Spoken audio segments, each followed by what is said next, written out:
కర్షకులకు స్వాగతం. ఈనాటి జై కిసాన్ ముఖ్యాంశాలు. లెహర్ ముప్పు తప్పిన రాష్ట్రాన్ని వదలని వర్షాలు, భారీగా దెబ్బతిన్న పంటలు, ఆధునిక పరిజ్ఞానంతో ఆకట్టుకున్న అంతర్జాతీయ పౌల్ట్రీ ప్రదర్శన, వర్షాలతో వరిలో సుడిదోమ జోరు, మందులతో ఫలితం లేక గుంటూరు రైతుల బేజారు, కొండవీటి వాగు నవీకరణకు రంగం సిద్ధం, చిక్కుల పరిష్కారంలో అధికారుల కసరత్తు, సహకరిస్తామంటున్న రైతులు. ముందుగా సంక్షిప్త సమాచారం.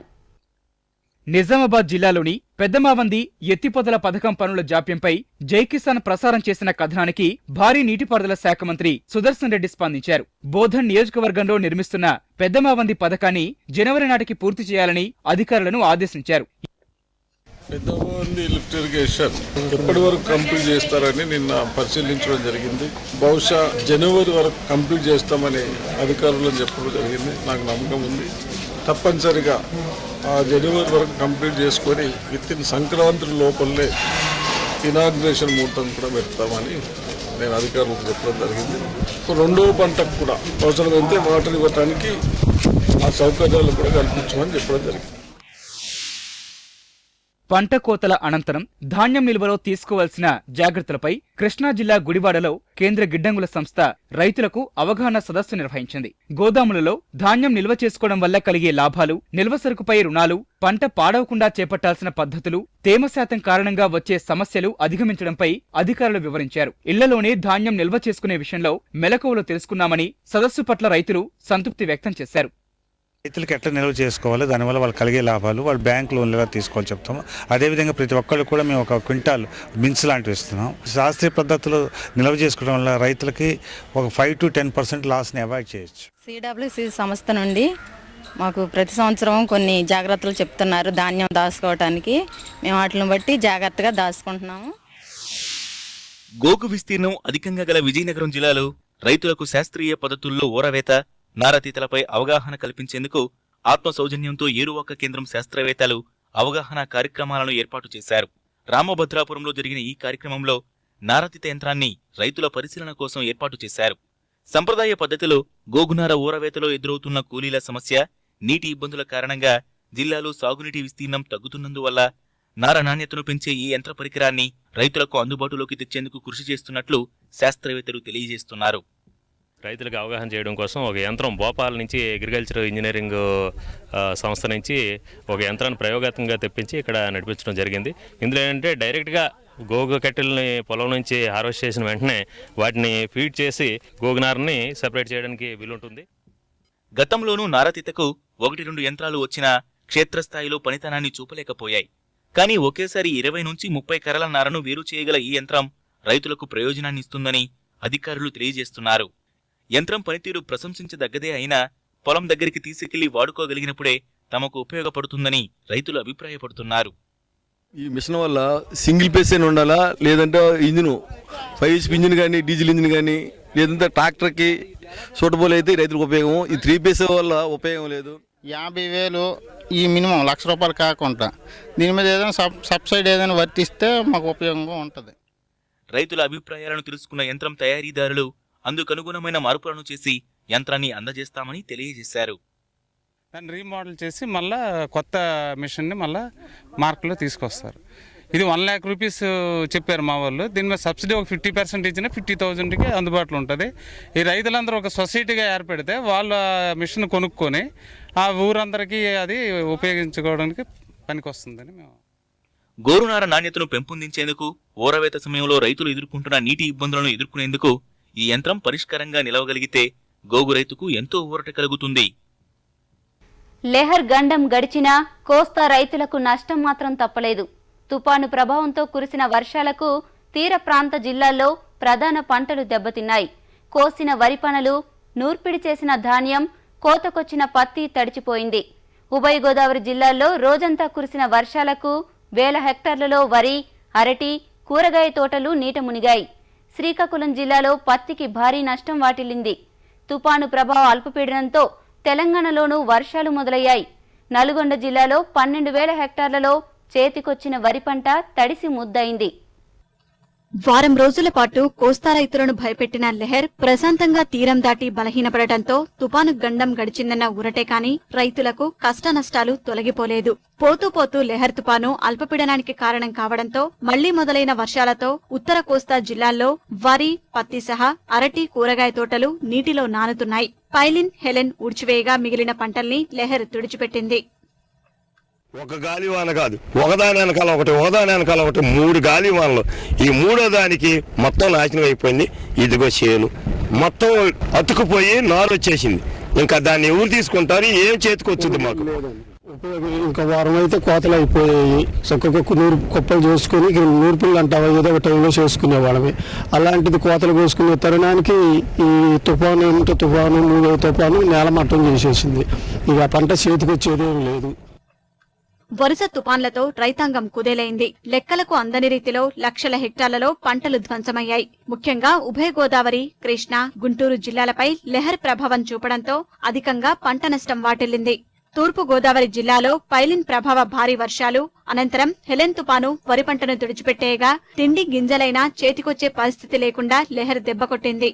విపత్తుల ధాటికి కోనసీమలో మువ్వలు కదిలిపోయి కొబ్బరి చెట్లు విరిగి పడిపోవడంతో కొబ్బరి రైతుకు అపార నష్టం వాటిల్లింది. మరోవైపు హెలెన్ తుపాన్ విధ్వంసం నుంచి కోనసీమ అరటి రైతులు ఇంకా తేరుకోలేకపోతున్నారు. ఈదురుగాలులు, వాయు తీవ్రతకు 6,000 ఎకరాలలో అరటి పంట ధ్వంసమైంది. ఎకరానికి 20 నుంచి 30,000 పెట్టుబడి పెట్టిన అంబాజీపేట, రావులపాలెం, ఆత్రేయపురం, కొత్తపేట, ఐనవిల్లి, ముమ్మడివరం మండలాల రైతులు పడిపోయిన తోటలను చూసుకుని బోరుమంటున్నారు. 10 ఎకరాల్లో అరటి సాగు చేశాను. ఒక్క గేల కూడా నిలవకుండా మొత్తం హెలెన్ తుఫాను వల్ల చాలా నష్టపోయాను. ఎకరానికి 50,000 పెట్టుబడి పెట్టి పులిపాలయ్యాను. ఒక 5 ఎకరాల అరటి తోట పుల్లెటుకూరు గ్రామ పంచాయతీ ఏరియాలో నేను కౌలుకి తీసుకుని వేసుకున్నాను. సర్వనాశనం కోల్పోయాం మొత్తం. ఈవేళ ₹1 కూడా వచ్చి విధానం లేకుండా పోయింది. కృష్ణా జిల్లాలో తుపాను తీరం దాటే సమయంలో కురిసిన వర్షాలు వరి పంటను ముంచేశాయి. హెలెన్తో 92,000 హెక్టార్లలో నేలవాలిన పైరుపై తిరిగి వర్షాలు పడటంతో ఉన్న కాస్త పంట చేతికి వచ్చే అవకాశం లేదని రైతులు వాపోతున్నారు. లెహర్ ప్రభావంతో ఆ నష్టం 1,50,000 హెక్టార్లకు చేరింది. 10 రోజులుగా వరి పంట నీటిలోనే ఉండడంతో కంకులకు మొలకలు రావడం ఆందోళన కలిగిస్తోంది. అటు పశ్చిమ గోదావరి జిల్లాలో వర్షాలతో కుళ్లిపోయిన వరి పంటను సంరక్షించుకునేందుకు రైతులు పనలు కోసి ఇళ్లకు తరలిస్తున్నారు. తడిసిపోయిన ధాన్యం వంక కొనుగోలుదారులెవరూ కన్నెత్తి చూడడం లేదని ఆవేదన చెందుతున్నారు. గుంటూరు జిల్లాలో హెలెన్ తుపానుతో నేలవారిన పంటకు ముప్పు ఏర్పడింది. వర్షాల జోరు పెరగడంతో పంట కుళ్లిపోయే ప్రమాదం పొంచి ఉంది. చాలా బాధపడుతున్నాను. మొత్తం సీరంతా కుళ్ళిపోయిందండి. ఆ కుళ్ళిపోయింది అలాగే తాటం వేసి కట్టేళ్తున్నామండి. ఎప్పుడు కూడా ₹1 రాలేదు. ఇంతకుముందు కుళ్ళిపోతుండే ఎక్కువంటి చేయించమండి 500 అప్పు చేసిండే పని మానేసి వెళ్ళమండి. వెళ్తే ₹1 రాలేదండి. ఒట్టిగడ్డ పని చేద్దాం, గింజ పని చేద్దండి, గడ్డి అని దూళ్ళ పని చేద్దండి, కుళ్ళిపోద్దండి. నీళ్ళం తుఫానికి ఏమో రూపాయి ఇవ్వలేదండి. మాకు సరఫరా పూర్తిగా పోయింది. ఈ ధాన్యం ఎవరో కొని దాతలేరు. ఏం చేసుకోవాలో అర్థం కావట్లేదు.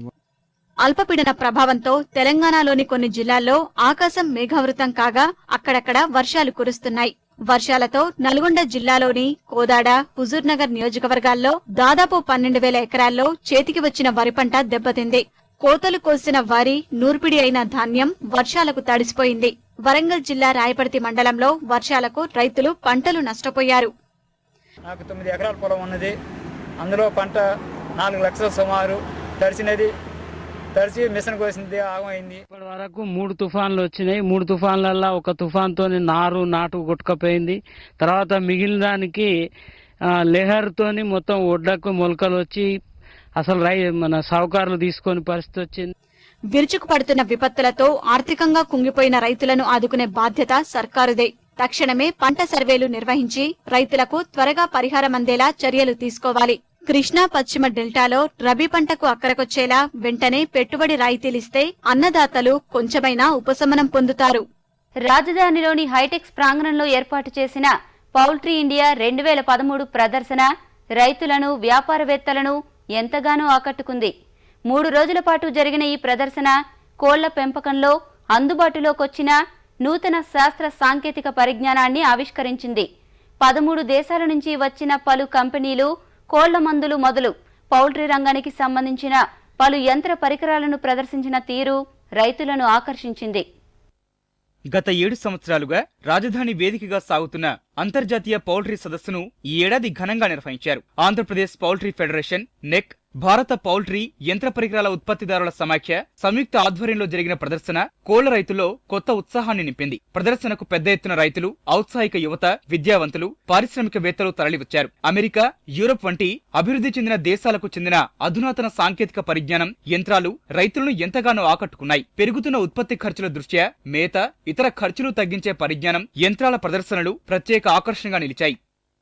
This particular equipment is feed mixing plant. Its capacity is 20 tons per hour and the cost is 1.2 crores. Gujarat నుంచి మాట్లాడుతున్నాం. నాజరైజ్డ్ మీటర్ ఇది. మనం దీంట్లో చెక్ చేసుకున్న తర్వాత ఇప్పుడు కోళ్ళకి మనము తినేదాన్ని బట్టి తెలుస్తుంది కదండి. మనం ఎంత తక్కువ చేసుకోండి దాన్ని తక్కువ చేసుకోవచ్చు. ఎక్కువ చేసుకున్న తర్వాత వాటికి చెక్ చేసుకునే దానికి మనకు లాభం ఉంటుందండి. అంతర్జాతీయంగా 13 దేశాల నుంచి బహుళజాతి కంపెనీలు, దేశీయంగా పెద్ద పెద్ద సంస్థలు తమ ఉత్పత్తులను, యంత్రాలను, సాంకేతిక పరిజ్ఞానాన్ని ప్రదర్శనలో ఉంచాయి. మేత ఖర్చులు తగ్గించుకునేలా సమీకృత మేతలు తయారు చేసుకోవడం, కోళ్లలో సంభవించే రోగాలు, అంటువ్యాధుల నివారణకు అవసరమైన ఔషధాలపై అవగాహన కల్పించేలా మందుల కంపెనీలు మొత్తం 235 స్టాళ్లు ఏర్పాటు చేశాయి. నిప్పల్ సిస్టమ్ ఏంటంటే లేరు కానీ బైలర్ కానీ చేసుకునే దానికి కూడా బాగానే ఉన్నది. రైతులకు అన్ని అందుబాటులో ఉండేటి, ఉపయోగపడేటివి కూడా. రాష్ట్రంలో 20 లక్షల మందికి ఉపాధినిస్తున్న పౌల్ట్రీ రంగానికి మేలు చేసేలా విద్యుత్ ఛార్జీలను తగ్గించే నిర్ణయాన్ని ముఖ్యమంత్రి ఈ సదస్సులో ప్రకటించడం పరిశ్రమ వర్గాలకు కొంత ఊరటనిచ్చింది. రాష్ట్రం గుడ్ల ఉత్పత్తిలోనే కాక వినియోగంలోనూ దేశంలో అగ్రస్థానంలో నిలిచినప్పటికీ పరిశ్రమ ఒడిదుడుకులను ఎదుర్కోక తప్పడం లేదు. దీని దృష్ట్యా ఖర్చులు తగ్గించుకునే మార్గాలను అందిపుచ్చుకునేందుకు ఈ ప్రదర్శన ఎంతగానో ఉపకరిస్తుందని పలువురు అభిప్రాయపడ్డారు. అనేటటువంటి కూడా చాలా వాల్యుబుల్ ఇవి ప్రొడక్ట్స్ ఇక్కడ ఉన్నాయి. పెల్లెట్ ఫీడింగ్ అనేటటువంటిది ఇప్పుడు కాన్సెప్ట్ ఇప్పుడు చాలా బాగా ఉంది. అండ్ ఫీడ్లో వేస్టేజ్ అనేటటువంటిది లేకుండా బాడీకి ఈజీగా డైజెస్ట్ అవ్వడం కోసం పెల్లెట్స్ తయారు చేస్తూ ఉన్నారు. ఏటా ప్రపంచ నలుమూలల్లో అందుబాటులోకి వచ్చిన పరిజ్ఞానాన్ని రాష్ట్ర రైతులకు పరిచయం చేసే వేదికగా నిలుస్తోంది పౌల్ట్రీ ఇండియా ప్రదర్శన. కోళ్ల పరిశ్రమ పురోభివృద్ధికి ఎంతగానో దోహదపడుతుంది.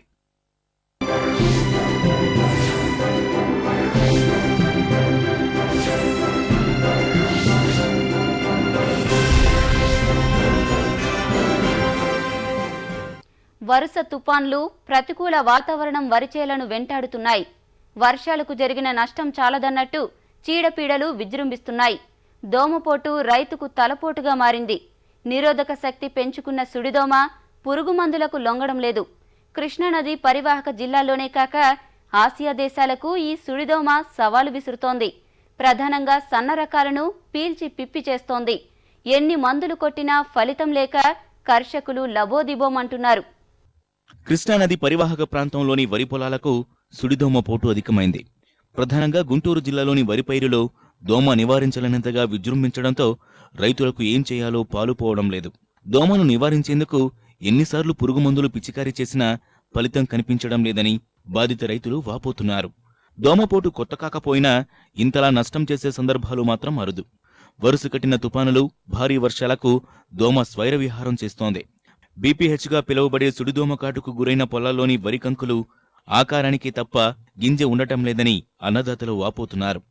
దోమల నియంత్రణ పెట్టుబడులు రెట్టింపయ్యాయే గాని దిగుబడులు సగానికి పడిపోయే ప్రమాదముందని ఆవేదన వ్యక్తం చేస్తున్నారు. పోయినసారి పోతుంది వచ్చేస్తుంది మళ్ళీ ఆగట్లా బాగు మొత్తం సప్లై చేసేదండి. దీన్ని సప్లై అయితేనే కంకి పాలు పోసుకొని కాబట్టి తాలైపోతుంది. స్వతానికి చేతానికి మామూలు గింజలు కనపడతాయి. దాంట్లో బియ్యంలో ఇయ్యడే ఎక్కువైంది. మళ్ళీ నీళ్ళు లేదు, అందుమూరు లేదు. ఈ సంవత్సరం వచ్చేటప్పటికి 6 డజన్ సార్లు నుంచి 10 సార్లు స్ప్రేయింగ్ జరగాల్సి వచ్చింది. ఇంకా ఏం జరుగుతుందో కూడా తెలియని పరిస్థితుల్లోనే ఉంది. ఏదో ఒక చేనుకు వచ్చేది కానీ ఇప్పుడు ఆ ఇత్తనం లేదు, ఈ ఇత్తనం లేదు, అన్ని ఇత్తనాల మీద దాడి చేయడం జరుగుతుంది. ఇంకా అంతకుముందు సంవత్సరం పంట లేదు. సాగర్, శ్రీశైలం జలాశయాల్లో నీటి లభ్యత తగ్గడం వల్ల గడిచిన 2 ఏళ్లలో గుంటూరు జిల్లాలో వరి సాగు విస్తీర్ణం బాగా తగ్గింది. ఈ ఏడాది సకాలంలో వర్షాలు కురవడంతో ఖరీఫ్లో అధిక విస్తీర్ణంలో వరిని సాగులోకి తెచ్చారు రైతన్నలు.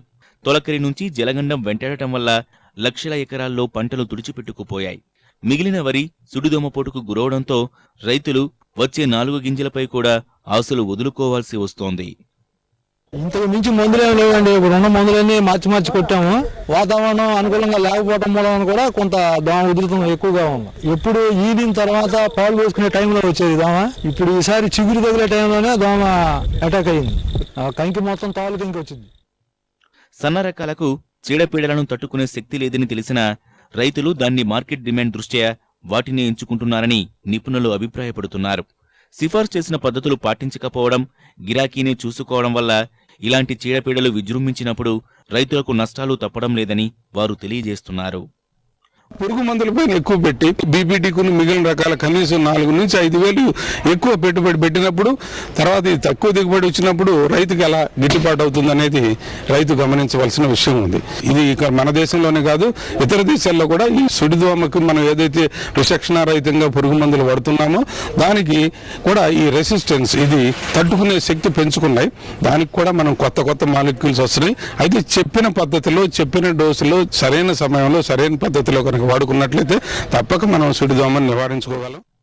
వరిలో భాగంగా మారిన సుడిదోమ పోటును నివారించే దిశగా రైతు సన్నద్ధం కాకపోతే మరిన్ని ఇబ్బందులు తప్పవని శాస్త్రవేత్తలు హెచ్చరిస్తున్నారు. మబ్బుల వాతావరణం, వరి చేలలో గాలి, వెలుతురు సోకకపోవడం, కేవలం మందుల పిచికారీపైనే ఆధారపడటం వల్ల దోమను నివారించడం కష్టసాధ్యంగా మారిందని నిపుణులు తెలియజేస్తున్నారు. నీరు నిలిచిన పొలాల్లో దోమ అధికమయ్యే అవకాశం ఉన్నందున కర్షకులు తగిన ఏర్పాట్లు చేసుకోవాలని సూచిస్తున్నారు. మరోవైపు దోమ అధికంగా వచ్చే ప్రాంతాల్లో తట్టుకునే రకాల ఎంపిక తప్పనిసరంటున్నారు.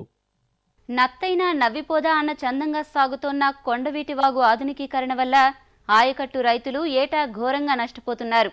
ఎమ్మెల్యే నుంచి సీఎం వరకు ఆర్భాటపు శంకుస్థాపనలకే పరిమితమయ్యారు తప్ప చేసింది శూన్యం. నిధులు, రైతుల సహకారం ఉన్న దుఃఖదాయనిగా మారిన కొండవీటి వాగును వరప్రదాయనిగా మలచడంలో పాలకుల నిర్లక్ష్యమే కారణమన్నది బాధితుల ఆవేదన.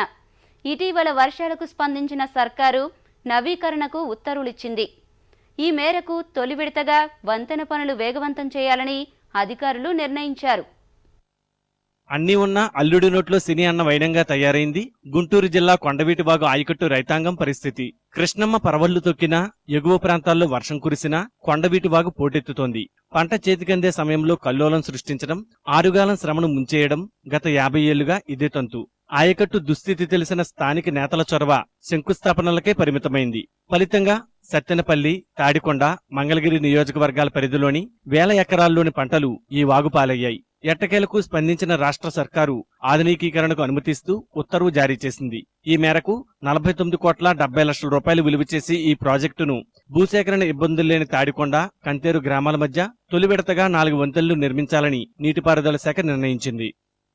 24 స్ట్రక్చర్స్లో భాగంగా 4 స్ట్రక్చర్స్ని ఒక ప్యాకేజ్ చేసి ఇందులో ఏ విధమైన ల్యాండ్ ఎక్వేషన్ అవి ఇన్వాల్వ్ కాలేదు కాబట్టి ఇమీడియట్గా స్టార్ట్ చేశాం.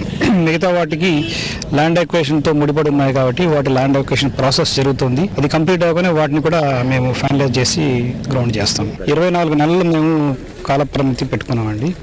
ఉంటే 24 నెలల లోపల అవ్వచ్చు అన్ని సమకూర్తి, లేదా ల్యాండ్ ఎక్వేషన్ వల్ల లేట్ అవచ్చు. అంతేగాని వర్క్ వైజ్ ఏ విధంగా లేట్ కాదండి.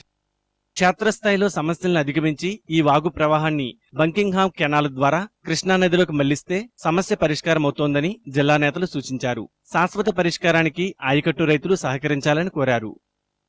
ఇప్పుడు రైతులు ఈ పొలం కొండవీటి వాగుకి అవసరం అంటే అది ఇచ్చేసేయాలి. అది కొంత వాగు పొలం ఉంది, కొంత సొంత పొలం ఉంది. సొంత పొలానికి కాంపెన్సేషన్ ఇస్తారు, వాగు పొలాన్ని యాక్చువల్గా అప్పచెప్తే ఘర్షణ లేకుండా అయిపోతుంది, తొందరగా అయిపోతుంది, అధికారులకు ఇబ్బంది లేకుండా అయిపోతుంది. మెయిన్ ప్రాబ్లం ఎక్కడ వచ్చిందంటే ఇది చేస్తున్నారు. దీనికి అక్కడ థైలాండ్ నుంచి తీసుకెళ్లి వాటర్ బకింగ్హామ్ కెనాల్లో కలపాలి. కలపకుండా ఉండవాలి కొండల దగ్గర. అక్కడ కలపబోయేటప్పుడు అక్కడ ఏం జరుగుతుందంటే కృష్ణా బ్యారేజ్ దగ్గర నుంచి వెనక్కి తనేస్తుంది నీళ్లు. దాన్ని తీసుకెళ్ళి బకింగ్హామ్ కెనాల్ కలిపి అక్కడి నుంచి రేవేంద్రపాడు మీద తీసుకుని వెళ్ళి కృష్ణా నదిలో కలపాలి. అక్కడి నుంచి సముద్రంలో పోవాలి. అది కానీ చేస్తే పూర్తి చేయనట్లే. సాధారణ ఎన్నికలు సమీపిస్తున్నందున గతంలో మాదిరిగా శంకుస్థాపనలకు పరిమితం కాకుండా ప్రాజెక్టు పనులు పూర్తి చేస్తారనే భావన రైతుల్లో వ్యక్తమవుతోంది. శంకుస్థాపనలు అయితే జరిగిపోతున్నాయి. ఈసారైనా లాస్ట్ క్లైమాక్స్ కాబట్టి, ఎలక్షన్ మూమెంట్ కాబట్టి మరైనా అవుతుందేమని మా ఆశతో కోరుకుంటున్నాం. పైన కొండవీడి వేయులు కానీ చూస్తుంది. ఇది కొండవీడి వాగు. మా 15 గ్రామాలు మొత్తం రైతులందరూ ఎప్పుడూ డ్యామేజ్ అవుతానే ఉన్నాం. లాన్ దగ్గర నుంచి కొండవీటి వాగు, కంతేరు, తాడికొండ, పరిమి, నీరుకొండ దాకా ఈ కొండవీటి వాగు వరద ముంపు గురవుతుంది. చేయాలని పట్టుదల ఉండి కృషి చేస్తే ఏదైనా ఇద్దండి. దానికి రైతులు కూడా సహకరిస్తామండి. అన్నీ అనుకూలించే కనుక ఏమాత్రం ఆలస్యం చేయకుండా ప్రాజెక్టును యుద్ధ ప్రాతిపదికన పూర్తి చేసి ముంపు బారిన పడకుండా తమ పంటలను, గ్రామాలను కాపాడాలని కొండవీటివాగు ఆయకట్టు రైతులు వేడుకుంటున్నారు.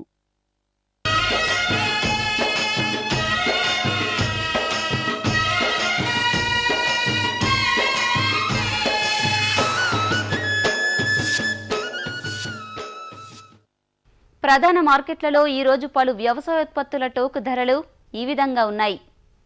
ధాన్యం క్వింటాకు రూపాయలలో విజయవాడ సాంబ మసూరి గరిష్ట ధర 2530 రూపాయలు. కందులు విజయవాడ కనిష్ట ధర 4100, గరిష్ట ధర 4250 రూపాయలు. నర్సరావుపేట కనిష్ట ధర 4000, గరిష్ట ధర 4300 రూపాయలు. సోయా ఆదిలాబాద్ కనిష్ట ధర 2800, గరిష్ట ధర 3400 రూపాయలు. మిరప ఖమ్మం కనిష్ట ధర 4000, గరిష్ట ధర 5800 రూపాయలు. కొత్తవి కనిష్ట గరిష్ట ధరలు 9500 రూపాయలు. వేరుశెనగ ఖమ్మం కనిష్ట గరిష్ట ధరలు 3175 రూపాయలు. మొక్కజొన్న ఖమ్మం కనిష్ట గరిష్ట ధరలు 1130 రూపాయలు. నువ్వులు నర్సరావుపేట కనిష్ట ధర 10,000, గరిష్ట ధర 13,000 రూపాయలు. ఆముదాలు నర్సరావుపేట గరిష్ట ధర 3,000 రూపాయలు. ఈ కార్యక్రమంపై మీ అభిప్రాయాలు, సూచనలు పంపించవలసిన మా చిరునామా జై Kisan, ETV 2, Ramoji film city, Hyderabad 501-512. Mobile number 9394450069. www.youtube.com/etv2 జై కిసాన్ లింక్ ద్వారా కూడా వీక్షించవచ్చు.